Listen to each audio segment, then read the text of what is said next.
This is Wildcat Country. It's only right. The ball's in his hands. A milestone victory for Arizona. Simon says championship. All the inside scoop on U of A athletics. It's up for the end zone. Arizona has scored the touchdown. Wildcats win. Let's go to work, fella. Welcome to another edition of Wildcat Country. Eric Cohen and Shane Dale. And, Shane, I've been thinking over the last few days, it's mid-June. We had talked when we started this podcast back in August.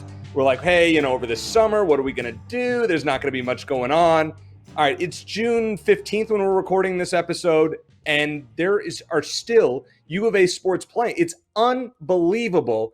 The baseball team is going to Omaha. And maybe we're going to have sports to talk about all the way until July. We'll see. I'll tell you, though, Eric, Sunday was a fun sports day. If you happen to be a Suns fan, in addition to being a Wildcats fan, your Suns finish off the Nuggets. And congratulations to DeAndre Ayton, who you might have seen celebrating with Suns fans when they returned to the Valley on Sunday after sweeping Denver. Then we got to sit back and relax during the final few innings of Sunday's game in Tucson when the Wildcats ran up the score on Ole Miss, and just know that they pretty much had that one in the bag. If you've ever watched curling in the Olympics, Eric, like I do, typically late in the curling match, when one team is up by an insurmountable margin, the other team will shake hands and concede the match, make it friendly. Ole Miss may have wished they had that option against Arizona on Sunday. But you know what? Congratulations to Jay Johnson's team. I'm thrilled they finally get back here and a chance to get another crack at the College World Series. And like you said, Eric, it's another incredible spring moment for Arizona athletics that really began with women's basketball. Not a spring sport, but they advanced to the national championship game in April. And since then, we've had so many things go right. Arizona is just the third university in the history of the planet to reach a women's basketball Final Four, women's College World Series, and men's College World Series all in the same season. So it's amazing. Fun times, right? Amazing. Fun times right now, and I'm excited to chat with our guests, who I'm sure you're going to mention here in just a second. Yeah, this is awesome that Jay Johnson, coming off, advancing to Omaha, is going to join us. He loves coming on the program. Going to make his third appearance on Wildcat Country, so we're really looking forward to talking with him, finding out, what were his emotions like on Sunday, and what does he think about another trip to Omaha. And then we're going to have another former softball player who was a legend at the University of Arizona, four-time All-American, who happens to be the new head coach of the women's softball team, Caitlin Lowe, also going to join us. So a big spring sports show that we're doing in the middle of summer, which is awesome, and I love it, and that's what makes this podcast so much fun. You never know who we're going to talk to every week, but to have the two head coaches coming on with us today, I'm really, really excited to talk to both Jay and Caitlin to get their thoughts. But Shane, before we get to Coach Johnson's interview, I want to talk about what we saw from Arizona this past weekend. They went, like I said it was going to go 3 games. That's not really a big prediction there, let's be honest. No, you did. Credit where credit's due.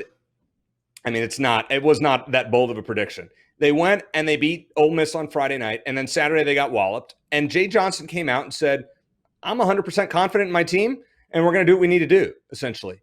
And they put a whooping on an Ole Miss team. That game was over in the 3rd inning. Well, first of all, I feel bad for Coach Johnson. He's got to do all these national interviews at ESPN and SiriusXM, when all he really wants to do is come and chat with us. So I'm thrilled he's getting that opportunity once he gets the other stuff out of the way. But yeah, this team has such a short memory. They haven't lost 2 games in a row in over 2 months. So that made me confident, even though they lost 12-3 in game 2, like you said, that it wasn't going to be an issue. They lost to Washington State. It's been well documented. They lost to Washington State 21-2 a while ago. They came back and won the series. So this team has a very short memory. But in terms of looking ahead, Eric, this is the matchup we talked about a couple weeks ago. If it was all chalk on this portion of the bracket, we'd see Arizona versus Vanderbilt, the defending champions, albeit 2 years ago because of COVID last year, and arguably the 2 best pitchers in college baseball. Unfortunately, Arizona's only going to have to face one of them, at least in their first matchup. But it's a cliched irresistible force meets a movable object matchup because you've got Arizona, the best hitting team in baseball. That's not hyperbole. It's just statistically, they are the best hitting team in baseball, maybe the best hitting team in history of this program, going up against either Jack Leiter or Kumar Rocker, essentially picking between Randy Johnson or Kurt Schilling of the 2001 World Series if you're a D-backs fan. So, yeah, and me, Eric, I tend to side on great pitching versus great hitting, especially in the postseason. But I will say there is something about this team and how resilient they are. Like I said, how forgetful they are. And as far as Arizona's pitching, a couple of stats I'll throw at you. From Creighton SID, Rob Anderson. Of the 31 teams to play 10 or more games inside TD Ameritrade Park in Omaha, no team has a better win percentage than Arizona, which is .769. In 13 games played at that stadium, Wildcats have a 1.20 ERA in those games. Another stat from Red Hat Cat, a.k.a. Scott Terrell on Twitter. It's a great follow. Starting in 1970, Arizona's won the national championship every other time they've been to the College World Series.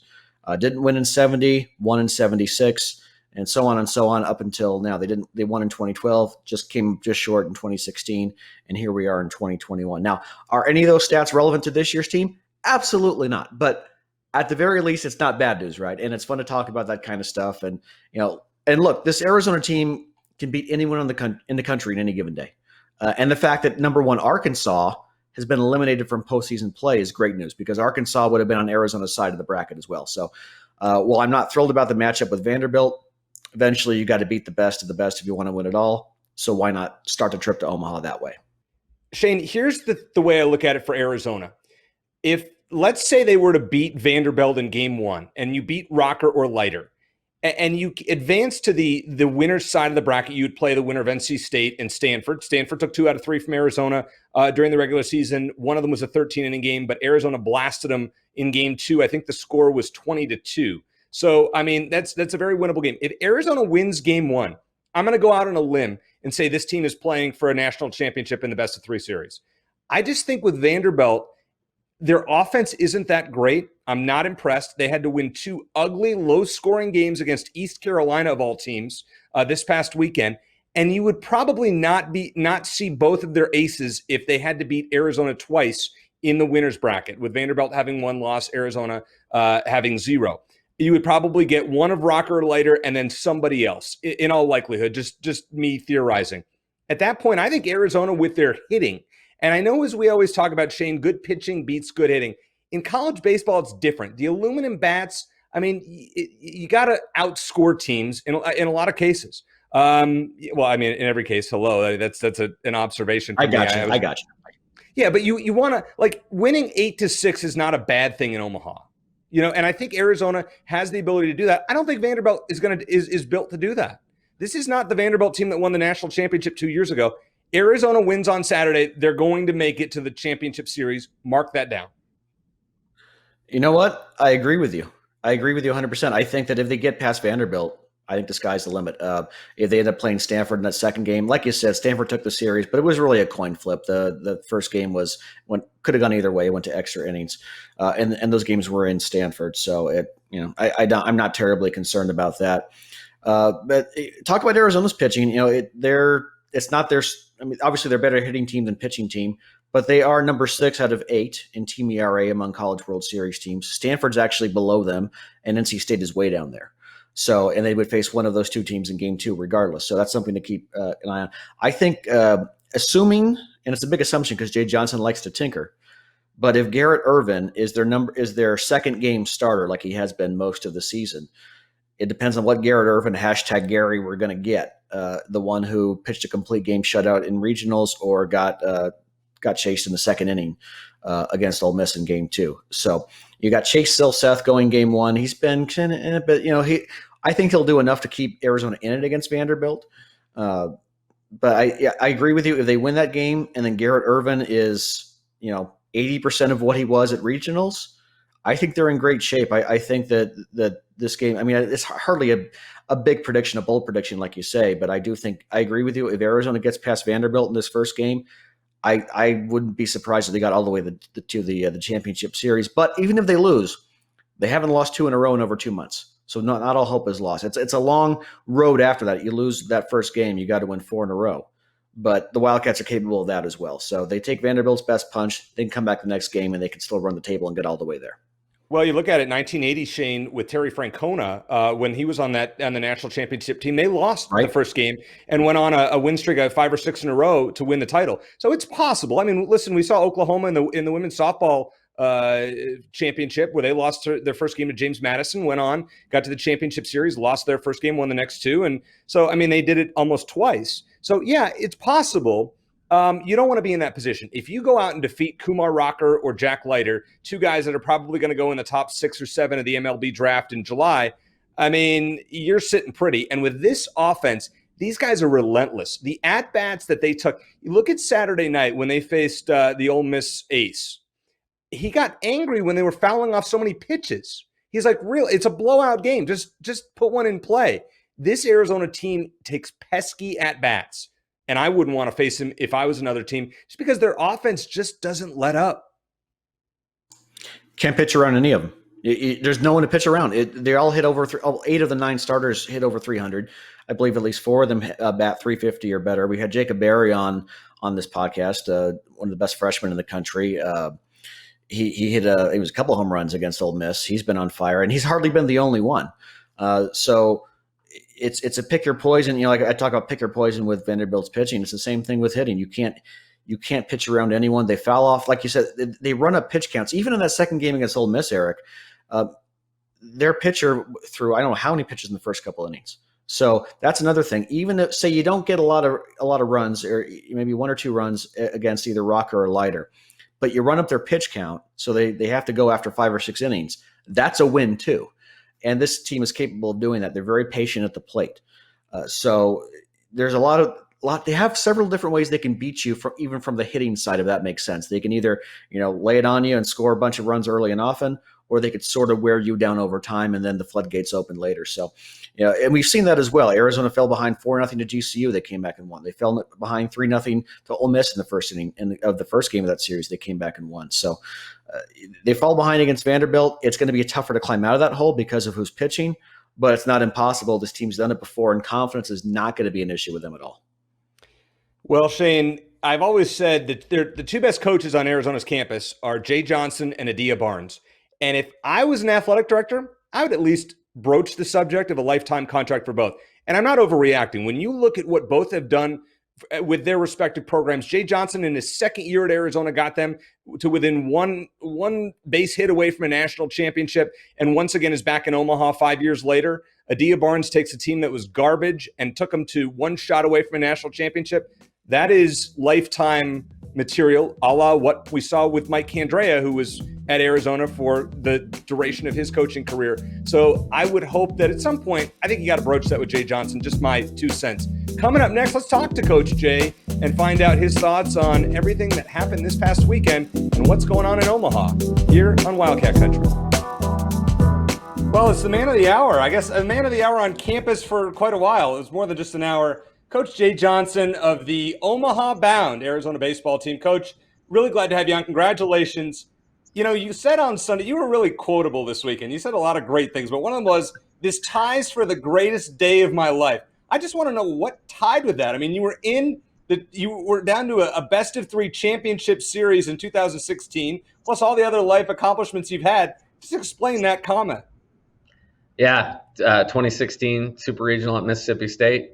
2021 Super Regional in Tucson against Ole Miss. So, clinching the spot in the College World Series is one of the more special moments along the journey. And to do that here at home at High Corbett in front of our fans with a team that has honored this university so well in every possible way was very meaningful. And, it's like your favorite kids, though. You can't say, hey, the 2021 Omaha team is better than the 2016. So that was the reference to tied for first, best day of my life.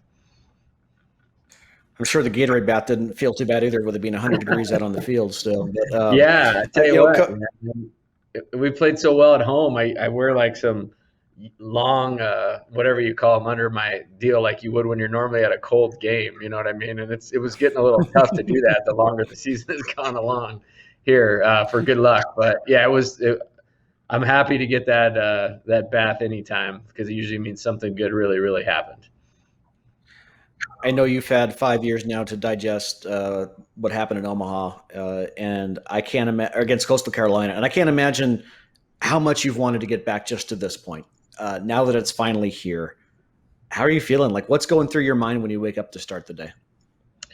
Yeah, honestly, I didn't want to go to sleep on Sunday night. It just was very meaningful because we've had a great run here, and I really wanted these players to do it. We look at Dante Williams, uh, Brandon Bossier, there's Ryan Holgate.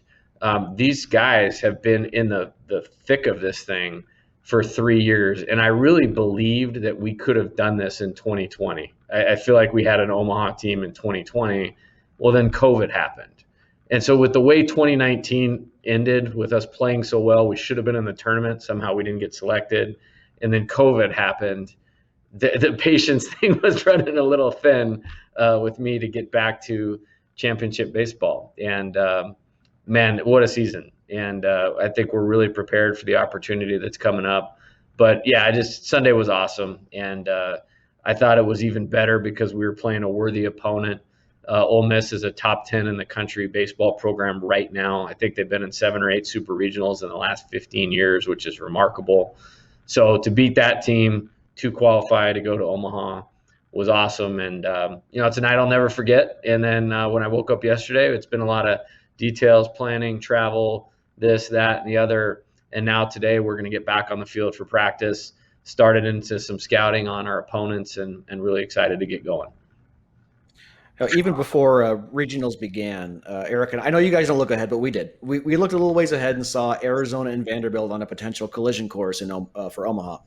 And I know it's really a pick your poison situation, whether you go up against Jack Leiter or Kumar Rocker on Saturday. But just this team, and as good as a hitting team as it is, how excited is this team for that challenge in particular against Vanderbilt? Yeah, it's really exciting. I mean, they're the king of college baseball right now. I mean, they seem to be in Omaha every year. They've won 2 national championships in the last 6 years. They seem to be the standard. All the media really gives them a lot of attention, and rightfully so.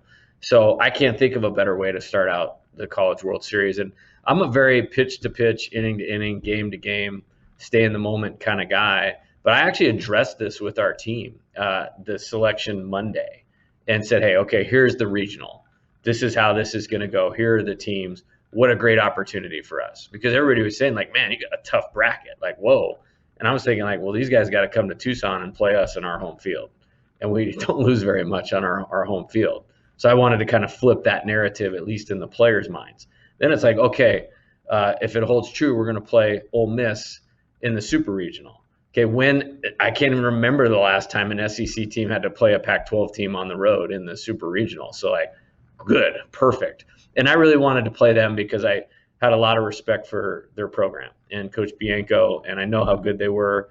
And you want to validate this trip. It's not like, we had some upsets in our bracket and then the 4 seed won the other, regional, and that's who we got in the Super Regional. Like it played pretty true throughout. And then I painted this exact picture of opening night, in Omaha against, the kings of the head table right now. And I want us to be moving as a program in that direction. And you can't get far past one hand of the programs that have been to Omaha twice in the last 5 years, and we're one of them now. So Vanderbilt's the standard, and so that's a great opportunity for us. And I wouldn't have it any other way with this team. And I don't think they would have it any other way, honestly. Coach, let's go back to Sunday before the game 3. You came out and said if we had one game to play on our field with this team to go to the College World Series, take it 1,000 times out of 1,000. So we feel good about it. Great quote, loved it, got me fired up, made me want to run through a wall just sitting at home reading that. then you went out and did something interesting. Everybody thought you were going to start Chandler Murphy in game 3, and you decided to do something a little bit different. What went into your pitching strategy going into that 3rd game? Yeah, when I left the park on Saturday night, I did not have my mind made up of what we were going to do. And then I went to sleep. I actually slept great, but like it was 5:30, and like I woke up and it was like, all right, let's go. And then I drove in here. I was the only person here, and I went through the previous 2 games. We scout a lot, but it's like, okay, where is this thing today? Because all that matters is today. It's one game you win, you're going to Omaha. You lose, your season's over. And selfishly, I just want to keep coaching these guys because they're about everything that we want our program to be about. So I knew it was probably going to be a right-hander. I mean, as far as the options we had available. So I put out what I thought they would do with the lineup. And then I wrote down every at bat that each guy had of the last 2 days versus our righties versus our lefties, and then looked at how they set the order, and then looked at our pitchers and said, okay, where have they been the best this year? Okay, and then what part of the game is the most important part of the game today? And when you're in that game 7 win or go home mode, I think the first part of the game is really, really critical and getting off to a good start. So Dawson Netz had been pitching really well.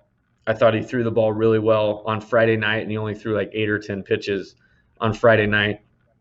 He's had 9 or 10 really good outings in a row, or 9 of 10 really good outings. And he's just a very poised guy. He does, at this point at least, have a 2 to 3 inning cap. So I felt like he was the best way to start, just based on makeup, character. I didn't think the situation would be too big for Dawson.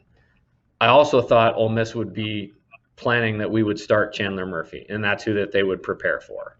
So, hey, we're going to start Dawson. We're not going to announce it until we absolutely have to, which is an hour before the game, which by that time they would be well into their batting practice, probably preparing for Chandler Murphy. So we did that. Then we were going to go to TJ Nichols, and that was based on watching the 2 games. He's obviously probably our most talented pitcher, but I thought his stuff would give them problems for one time through the order. Even though we were behind, Austin Smith had a good inning or 2, with similar type of stuff to TJ on Saturday night. And I wanted to give him a chunk that he felt comfortable with. He could go for it and go one time through the order. Then we were going to go to Riley Cooper, left-handed, then Chandler one time through the order, and then get it to Vince and Preston. So we laid out the whole game, or I laid out the whole game to the pitching staff at 12 o'clock that day. Well, what changed is we scored 7 runs in the 4th inning. And then I thought they would, and of course they kind of got into panic mode a little bit and really started swinging a lot. And when you start over swinging and opening up the zone on somebody with as good a stuff as TJ, you can collect outs quickly. So we decided to stay with him. And then honestly, the game was in hand, and I just felt like Preston and Vince deserved to be on the mound at the end of that game, where we're clinching a spot to go to the World Series. So I liked how it worked out a lot better when it actually happened than what I had in my head, because it made it a lot easier to manage and deal with. Mad scientist, coach. Very impressive. No surprise. All right, be honest with us. When were you not nervous in Game 3? When did you get to the point when you looked up at the scoreboard and said, we're good. We're good. I'm thinking about Omaha now. Yeah, that's a good question. On the surface, I felt like we were ready to play. I really felt like we were ready to play. I didn't have to come with the big time emotional pregame speech, because if you can't be ready to play in a game like that, my motivational thing is not going to get you. Sometimes on a Tuesday in May, it's more important than a game like that. So I did feel like we were ready to play. I just kind of looked in the room, gave them the pitching plan, didn't feel like I needed to say much of anything else. Then we scored a run early. I thought that was important, to even just to go ahead 1-0. Then TJ getting it to when they were 2nd and 3rd, no outs, and holding them to 1 run, I thought was a huge part of that game. Jacob comes up and hits the home run. Our guys were, losing their self in the dugout. They were so excited. And I actually was very calm and just like, hey, man, we got a long way to go on this thing. I think when Ryan hit the home run to go up 5-1 and knowing how we had the pitching lined up, I started to feel good about it. Then when we scored the 7 in that inning, it was like, okay, if we can throw up a 0 next inning and not get them any momentum, then we're going to be in a pretty good spot. So probably when it was 10-1, we threw up a 0, scored 2 to make it 12-1. That's when I felt like we were in pretty good shape. Coach, a few weeks ago we had you on. We talked about this team having a very short memory and bouncing back from that, like a 21-2 loss in Pullman to win that series. It's been a long time since this team has lost 2 in a row, and of course they bounced back from a 12-3 loss against Ole Miss. What is it about the makeup of this team that allows it to just bounce back from a loss like that and just put something that happened just hours ago behind them? I think it's maturity, and our message the entire postseason has been 2 things. What is mental toughness? Mental toughness is staying focused on the task at hand, regardless of what is going on around you. And that'll be relevant this weekend with 23,000 people in the seats. Okay, that doesn't hold any relevance to what happens on the field unless you let it. A bad game, a bad at bat, a bad night the night before doesn't have any relevance on the next game unless you let it. So the training has always been, what is the task at hand? It's about the preparation, it's about the play, and it's about this pitch and the staying present. And we have done a really good job of that this entire, we'll just call it season, but really month and a half. And I think that's why you've seen the consistency. So honestly, they just stayed in character. And what they have done really well, as you said, Shane, is respond. And there's always going to be an event that happens, but your response to that event will ultimately determine your final outcome. And I think they've shown an unbelievable ability to respond to both success and failure in a way champions do. And it's why we are where we are. My last question for you, Coach, and we know you got some logistics to take care of before you head to Omaha, so we really appreciate your time. But, Eric and I have talked about the ridiculous amount of success that U of A programs have had in these last 2+ months. It's a laundry list, including baseball. What's it like for you and your team to be part of all that positive energy on campus right now?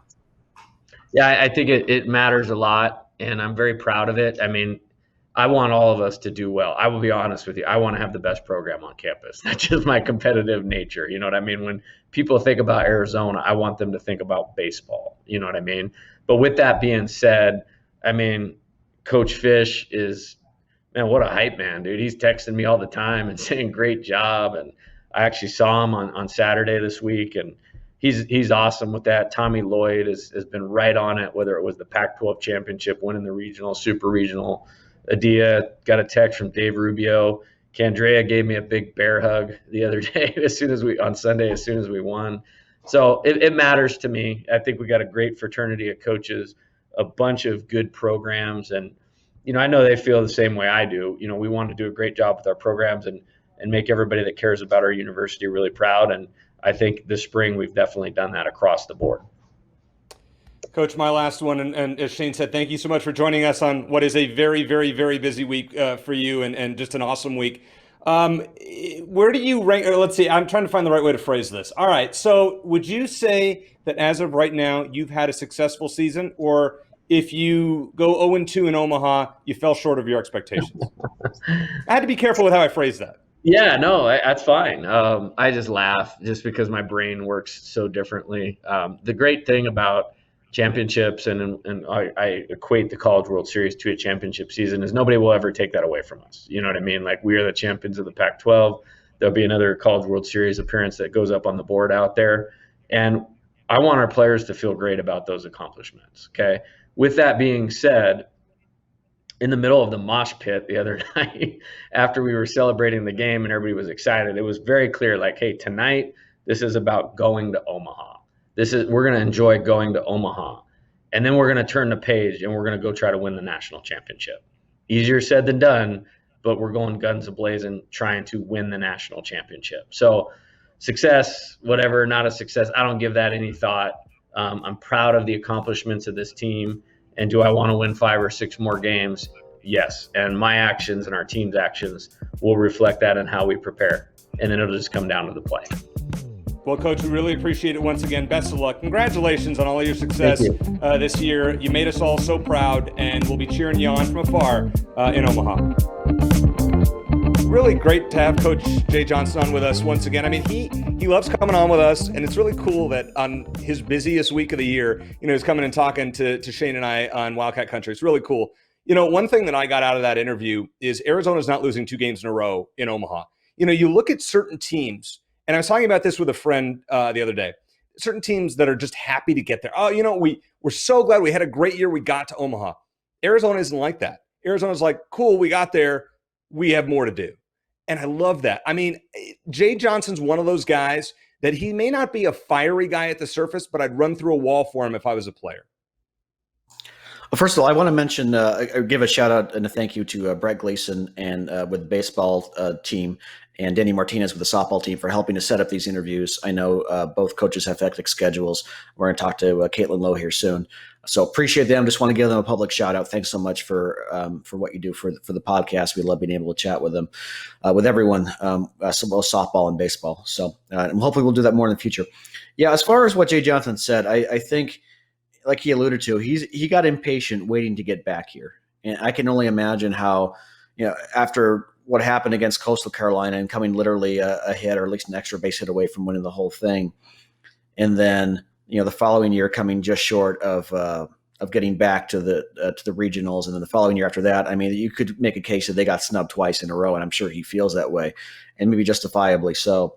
And then, of course, it looked like like Jay said, last year, it looked like they had a team that might be good enough to get all the way to Omaha, and then COVID happened, and they're hardly the only team in that boat.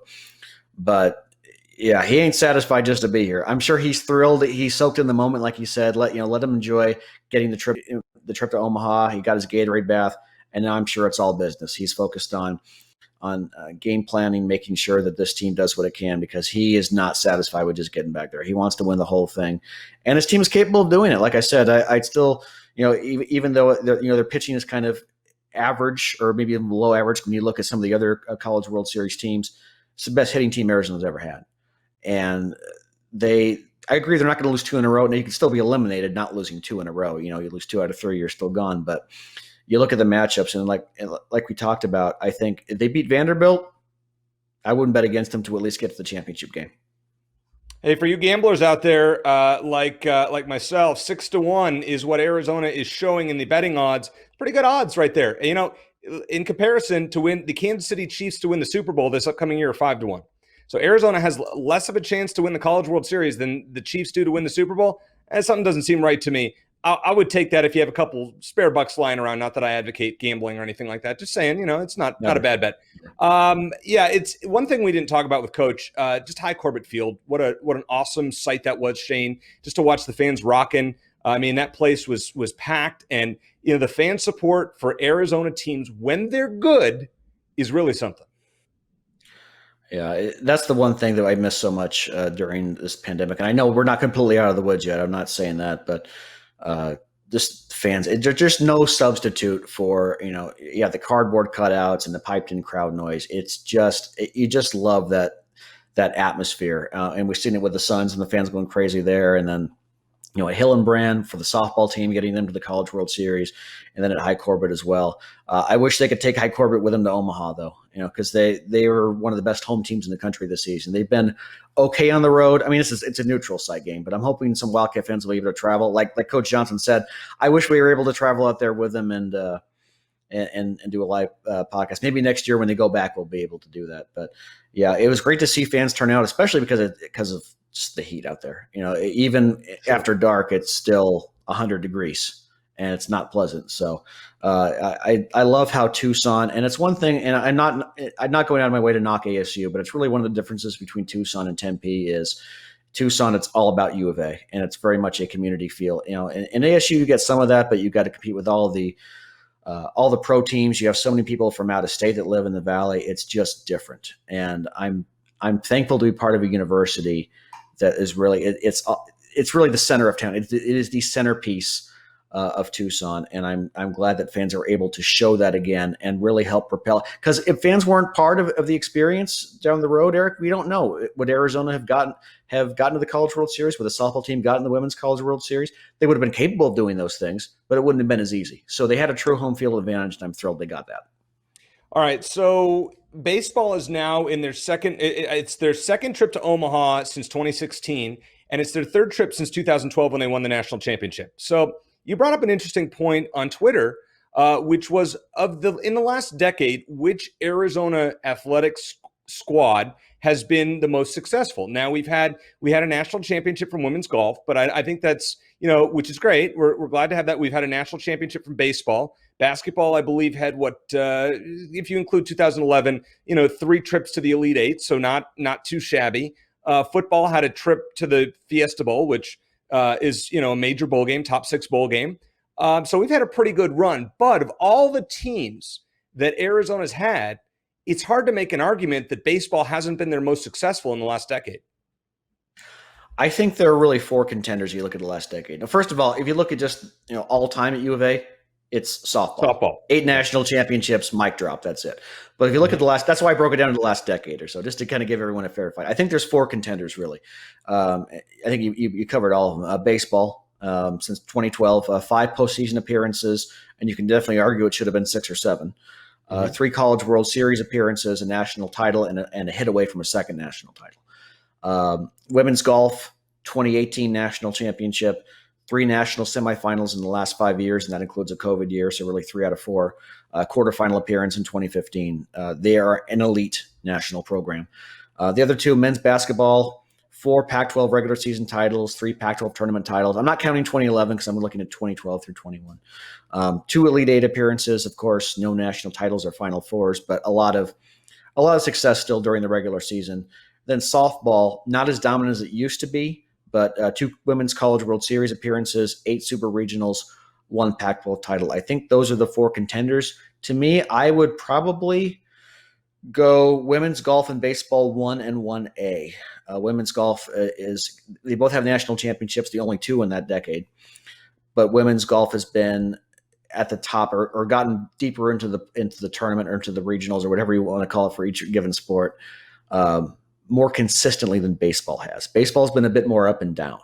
So, Jay Johnson talked about wanting to be the best program on campus. And you look at the future. The future is bright for this team. They got a lot of young talent. There's no reason they can't get back there next season. I think women's golf, though, is right up there as well. I think you can make an argument for either. All right, so let me throw this at you. Let's say women's basketball had won the national championship this year, and they won the NIT a few years ago. At what point, that's obviously the NIT is not the NCAA tournament, but a national championship, how do you weight that versus, one national championship, or in this case, a runner-up and nothing else? I mean, I guess you have to throw them in the mix because they've gotten further than the men have, right? Yeah, well, if you want to be technical about it, do like a point system, like 100 points for a national title, 50 points for a national semifinal appearance, whatever. Yeah, the women's team would be up there, but obviously you have to have more sustained success. And Adia Barnes is more than capable of doing that here. But it's early on, I think, in terms of that run. Hopefully early on. Hopefully we'll see a lot more conference. They haven't won a conference championship, but hopefully we'll see some of those and more NCAA tournament runs, deep NCAA tournament runs. But they've really just scratched the surface. It is kind of funny to leave out women's basketball after they just came 1 basket away from winning the whole thing. But this was a program just a few years ago won 6 games. It was not in good shape when Adia Barnes took over. So I don't think you can put them in that category just yet. If you're looking at decade by decade, if they they get to the NCAA tournament another couple of years in a row, they get to a Sweet 16 or 2, then absolutely they're part of that discussion. But for now, I think the 4 teams I listed, the 4 programs I listed, and I know you could also talk about men's golf. There's swim and dive, volleyball. You can get really down into it, but I think women's golf and baseball are there, but obviously women's basketball is coming up with a bullet. And I think if we were to have this discussion again in 2 or 3 years, they'd probably be toward the top of the list. And one thing you had mentioned on Twitter the other day that started a little bit of a debate is this the best run for Arizona sports teams that we have ever seen in a particular, 3 or 4 month span? And outside of '97, where you had a men's basketball title and a softball title, I mean, you probably can't beat that. That's number 1. This has to be number 2, and far and away number 2. It's hard to compare, really, because just the sheer number of programs that have been great. I don't think we've ever had that before. But like I mentioned on Twitter as well, the one thing that is missing from all of this, from women's basketball reaching the national championship game and softball and women's golf and men's tennis getting to the Sweet 16 and beach volleyball finishing in the top 10. The one thing that's missing is a national title. So the baseball team is our last chance and maybe our best chance to do that. If they win the national championship, then I think maybe you could put that ahead of '97. It's really tough though, because obviously men's basketball, football and men's hoops are the 2 big sports, the two most popular sports. So it's hard to argue with that. But I think just in terms of the number of programs that have been elite, talk about men's golf as well. They won the Pac-12 championship, for goodness sake. So I can't remember a time. I guess is what I'm trying to say is I can't remember a time when this many programs were this good at the same time. So if you're talking about like a golden age, maybe '97 was better, or some other times were better, but I can't remember the last time we've had this many good teams to talk about in such a short amount of time. Well, speaking of one of those teams, Shane, Caitlin Lowe is now inheriting the keys to an unbelievable historical run that Mike Candrea put together, 8 national titles. And now Caitlin Lowe, one of the greatest players in Arizona softball history, is taking over the reins of the program. And I can't wait to see what's next. Let's find out what she has in store for the future of Arizona softball here in Wildcat Country. Shane, our barnstorming tour of former Arizona softball legends continues this week, but this one actually takes it to another level. So we had Taryn Moat on the other week, 2 weeks ago. We had Alicia Hollowell last week, and now we have the new head coach of the women's softball team and 4-time All-American and silver medal winner and 2-time national champion, Caitlin Lowe, joining us here on Wildcat Country. Caitlin, first of all, congratulations on your new gig as softball coach. I think what I want to know is you were on the field. You were just a tenacious player. It was so much fun to watch you. You would run into the wall full speed. You played with such reckless abandon. Are you like that as a coach too?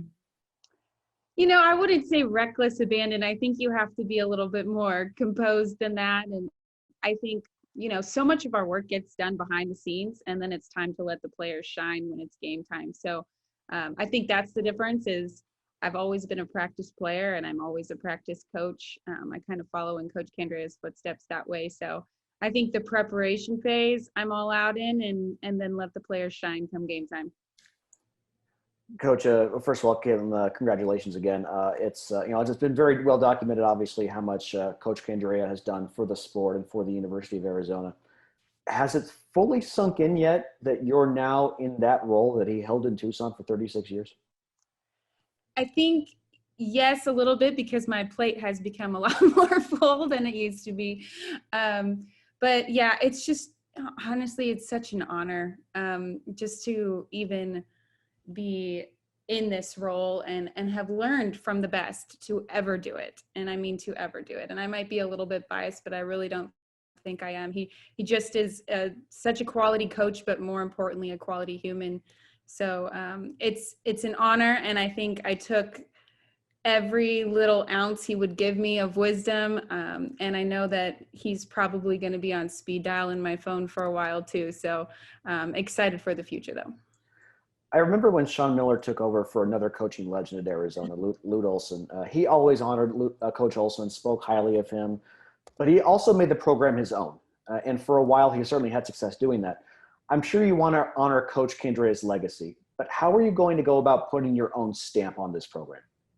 Well, I think absolutely we're going to honor his legacy. And in true Coach Candrea fashion, he was very silent up until the very last moment about this. And there will be times this year when we get to honor him as much as he might hate the recognition. But as far as my stamp, you know, the foundation has been laid. And I think that's what's important. You know, we have pillars to our program that means so much to me, to alumni, to current players, to future players. And that's not going to change. I think what's going to change is the message that I have, you know, in our huddle. I think that practice is going to look similar with a twist. Because there's always those moments where you have to read your team, right? You read your team, you figure out what they need. And in those moments, it's not going to be his decision. Now it's going to be my decision. So I wouldn't say that that's different. I just think that, you know, it's going to be me, but our staff as a whole making those decisions. So going back to your playing days at Arizona, would you have ever imagined that you would one day take over this team? Was that always kind of your goal that, hey, I want to be a coach one day, or did this kind of come out of nowhere maybe 10 years ago? Absolutely not.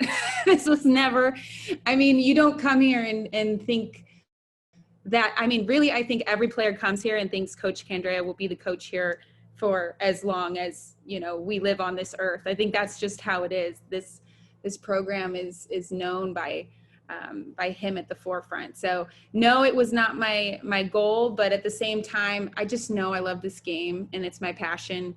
So when I continued to play professionally, it was really hard for me to give the game up.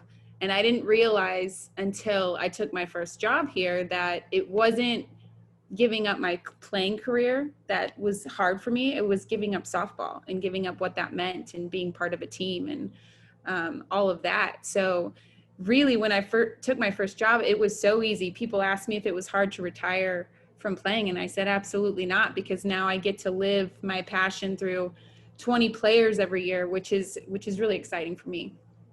When it comes to the recruiting element of softball, which is kind of different because it's not as publicized as, let's say, football or basketball, which we hear about.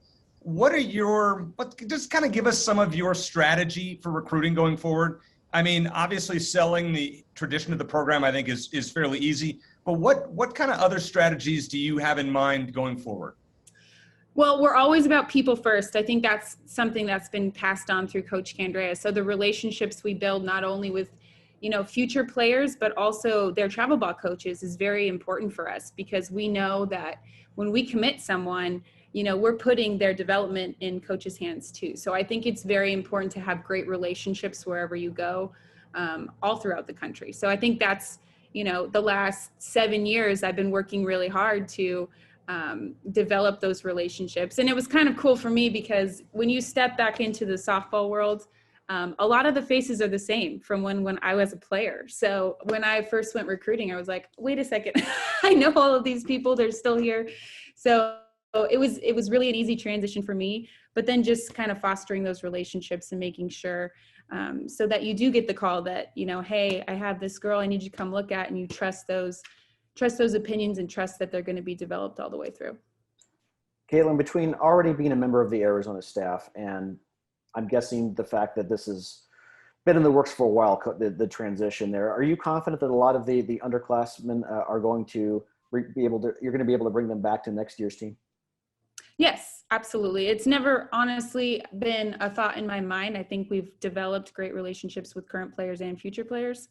And really, it hasn't been in the works for a while. I think it's just, the matter of, I've never really thought about leaving this place. And I think that's the way I develop relationships with all of those players. So when I called them right after the announcement, it was a good transition. And I think they were excited for it, as, most people were sad but excited. And I think that's exactly how I felt on Monday. I felt sad for the announcement and then excited for the future. So I think that pretty much sums up all of our experiences Monday perfectly. I know you're adding a lot of seniors. You're actually going to be leaving. I know it's going to be difficult, but you're bringing a couple back, sort of, as graduate assistants, in Jesse Harper and Deja Mulipola. What are they going to add to the staff? Wisdom, experience. I think if you look at our team competing next year, we have so much talent. We just don't have the in-game experience. And when we brought in a freshman class that was so talented last year, and they kind of had to wait their turn because we brought back the seniors who had gone through COVID. And, it could have been a complete disaster, I'm going to be honest, because we had so many players and just not enough spots. And instead of it being, hard, it was actually a blessing in disguise. And this freshman class got to learn from a senior class who, not only are they talented, but they knew how to lead the right way. And they also passed on those skills to the freshmen, whereas they would have never crossed paths in the first place. So I think them being there will be awesome. And, they kind of get to be the people that throw confidence the way of the freshmen. And I think that's important, because if you look at Jesse and Deja, they just exude that confidence. I want to ask you about your playing days at U of A. What would you say is the highlight of your playing career, playing for Mike Candrea at Arizona? I think my favorite was probably my junior year when we won, or I guess no, my senior year when we won the national championship. Everybody said that we won it at the beginning of the year. They counted us out, and you just talked to Alicia Hull, you said, but she had just graduated, and she was just a force to be reckoned with on the mound. I mean, we didn't hardly get chances in the outfield because she just struck everybody out, right? Really easy to be an outfielder for her. But Taryn stepping in, she hadn't proven herself as the ace yet. And everybody just said we couldn't do it from the get-go. And I think we could have listened to that and rolled that way, but we had 15 people, 16 people, a smaller roster back then, but we were just so close-knit, and we knew what it took to get back there and to be competitive in those moments. And I still, I joke to this day that I used to wake up in Oklahoma City and the front of the newspaper every day had like a full page of Monica Abbott on the front of the newspaper. And then it would be like, oh yeah, and Arizona advances to the next game, you know, but I remember ESPN talking of Monica Abbott endlessly. Yeah, absolutely. It was the Monica show. And that was fine with us. You know, we took it as, you know, in those moments you can take it as a challenge or you can get scared. And I think more than anything, we just were like, this is ours. Like we took it as a challenge, and she was throwing gas and she was on fire, and we knew we just had to score one more run than them. And we actually lost in the beginning of the series, but we didn't even really take it as just anything bigger than it was. We still had chances, still had outs. And credit to Taryn, man, that was, to watch that performance in the outfield. I'm just so proud of the person she became just within that week. Yeah, she talked about it the other week, just saying how, you know, her shoulder was pretty much gave out on day 4. And she's like, you know what, just got to get through it and keep going. And you just have to admire that. Just so cool. It's an amazing run just for us fans to watch. Mm-hmm. You talked about, you know, nerves on the softball field. You seem like somebody who's never been nervous on the field ever. Would you say that's accurate? Or if so, what is the most nervous you have ever been on a softball field? I'm always nervous. That's the funny thing. And it's controlling the type of nerves. And I always tell, you know, our team, there's good nerves and bad nerves, and good nerves are the ones where you have butterflies in your stomach. They actually help you compete and raise your level of competition. You feel like you're in the zone and you're unstoppable. And then there's the bad nerves, right? The bad nerves are, I haven't prepared for this. I'm not ready. And I'm stepping on the field and I want to throw up, you know, like those are the bad nerves. So I've never luckily had the bad nerves. I always feel like I have the good nerves. And truthfully, if I don't have the good nerves, it's probably time for me to get out of the game, because I think that's what makes competing so special. Coach, this program has always been great under Coach Candrea, but it was unstoppable for about a 17-year span when Arizona either won the national championship or was the runner-up in 12 of those years. Mm-hmm. Is it possible for Arizona or any softball program to return to that level of dominance, or has softball changed during your time from a player to now a coach to the point where a run like that just isn't likely to happen again? You know, I think it's possible. I think it's way harder. And the reason being, the talent is everywhere. You know, it used to be you could point to a conference or two and say the champion was coming out of that conference. And it's just not the case anymore. You know, players are going everywhere, to every conference. And not only that, but there's great coaching at every conference, at every level, really. So it is way harder. I think that you're not just seeing your toughest games within conference in the postseason. Even our pre-conference schedules are loaded. So yes, it's difficult. Is it impossible? I don't want to say that, because, you know, that's all of our coaches. That's our goal for the future. A last question for you, Coach, and we really appreciate your time. I know you're getting off to a busy start, and probably will be for as long as you're the head coach at the University of Arizona. We did, along those lines, we did talk to Alicia Hollowell, like you mentioned last week, and you know, she went into coaching herself for a while, but she decided to step away partly because of the demands of the job and how crazy busy you are all the time. How do you and your husband maintain that work-life balance? Because I know that, like, as a college coach at any level, it seems like you're always working. Well, my husband, you know, I couldn't have married better. I think I married up a little bit, but he is the most supportive person. He coaches soccer as well, so he knows the demands of the job. So when I have to call a recruit at 9 p.m., you know, for an hour, he says, "How did it go? Did you get her?" You know, he's not complaining, and I think we make it a family affair. He brings the kids to every game. Sometimes he travels out of town with us. But really, you know, it really does take a village. My parents have been all in. They would meet me at stops when we were away from home and Harper was little. But I think just making sure that, one, we have balance, you know, so when I'm at home, I'm a mom, and when I'm at the field, I'm coach, and just infusing the family into every little piece of it. Well, it's just so cool, Caitlin, that you are now the head coach of the University of Arizona women's softball team. You know, you were, as I said, just a phenomenal player to watch. back in the day, and it's just cool to see, one of the top alumni, take over the program. It's in good hands, and we wish you the best of luck. We look forward to having you on the podcast here again soon.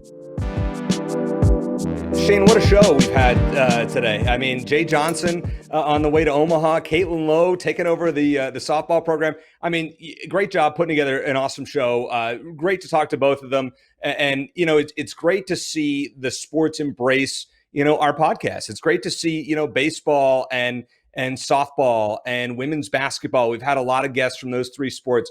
We had TJ Benson from the men's team. We've had some football, Brandon Sanders from the football team. So it's nice to see everybody, all the sports kind of embracing us. And we look forward to having more players and coaches from all the sports coming up over the next year, and want to thank everybody for listening. And all right, but before we go tonight, I want to ask you, Shane, a baseball prediction from Omaha. Will Arizona be playing when we put out this podcast next, let's say Wednesday or Thursday? Will they still be in the tournament? I'm going to say yes, but I do think Vanderbilt beats them just because I'm stubborn. I go pitching over hitting. I think that Leiter or Rocker is just going to be too good. But I think Arizona's a resilient squad. I think they could run the table and at least get themselves back into the picture for the national championship. I don't know the exact schedule. I don't know when our next podcast is going to be. But my prediction is an opening game loss, but at least 2 wins in a row after that. And at least an opportunity to get over the hump and get to the championship game. I'm going to say not so fast, Shane. I'm taking Arizona over my projected national champion, which was Vanderbilt at the start of the tournament. I'm going to say Arizona beats them in game 1. Who knows what happens from there, but the Wildcats will be playing whenever we put out a podcast next week. I expect nothing less. This is not, as the old adage goes, a 2 and Q, like 2 and barbecue team in Omaha. This team is going to last, and I love what Jay had to say. Shane, great show today. Jay Johnson, Caitlin Lowe, loved it. It was great. Want to thank our friends at All AZ Sports and the All AZ Sports Podcast Network. We're having a great partnership with them. Check out the website, allazsports.com. A lot of great content coming up there, including a fun segment with our buddy Chris Schubert and I talking a little NFL betting. That's just, something else on the site. A lot going on. D-backs, Suns, lots to talk about in the Arizona sports scene. So for Shane Dale, I'm Eric Cohen. Thanks for listening. And as always, bear down and go baseball.